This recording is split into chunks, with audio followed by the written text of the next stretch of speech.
Namaste and welcome. And what an interesting topic tonight. We are speaking on images, dropping the images to come to most divine space, sacred space where we are not disturbed and we are at peace, feeling good and in bliss, joy and happiness, which is most everlasting. So what is it about the images? Images means I'm just going to show you a little circle that I have drawn. So there you can see from birth till death, we have created our images on so-and-so said what, So when we have created all these images of ourselves, for so many years, people, manhood, have been living like this with images, and you find it becomes a reservoir of sorrow.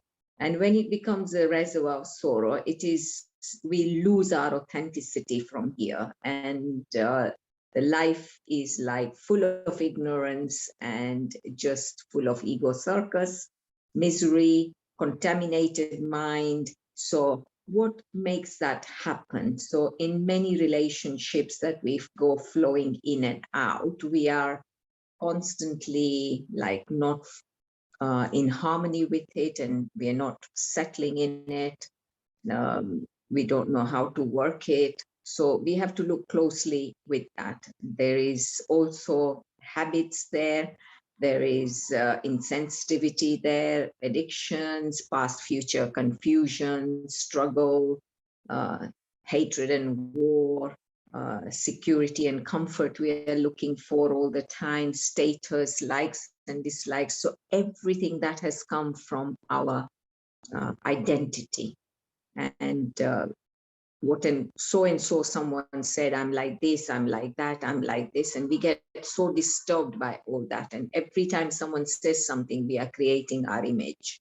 So this is the very root of grief and suffering and just the chaos cycle, we would say.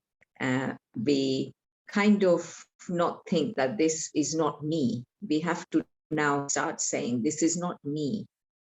What is me is beyond all this images that are created. So it's a good thing to sort of just write down points of where I am in this life of mine.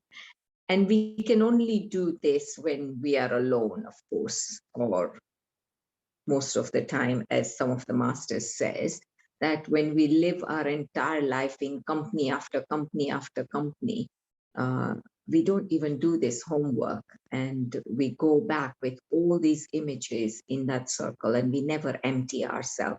So we never really realize. So the whole life is like a wasted life. So there is addictions in food, smoking, all sorts of things. So you can make little circles as I have. And when you make those circles, you realize where you need to do the work.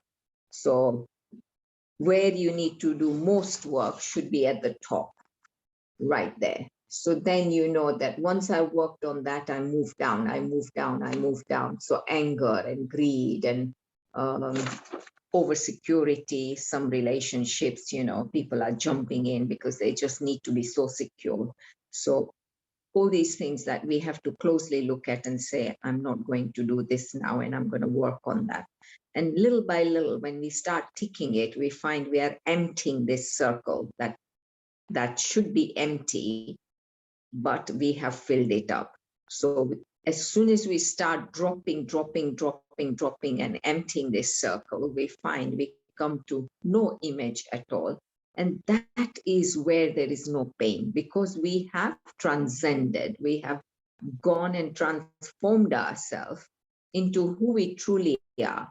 And we are just nothing but pure awareness. So that from manhood to godhood, from gross to subtle, from noise to silence. And we get established in this state, which is so beautiful. And that is our true state, where the seer and the observer is, where the truth, pure awareness is, and we are the subject. We are not all these objects in that circle. So now we know how to do that. And once we start progressing, it is life really worth living, and it is available right here and now.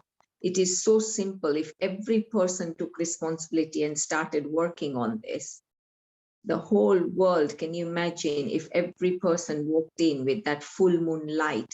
We will light and transcend this world, and there would be no demonic mind after this.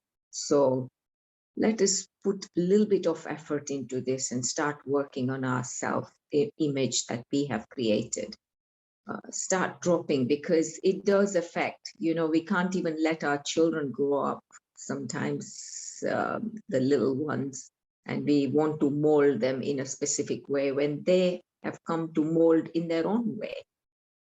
And this is what we must understand, that everyone is unique, everyone is authentic, and we have to allow that authenticity to come through. So I'll remind again. So that is what it is. So all this that we have created, we have to start emptying it one by one. And imagine once it is fully empty, there are no images, there are no images here. That's when we meet our true highest self, the beautiful Godhead, and we start living a new way of life, which is in joy, peace, and harmony, in oneness. Namaste.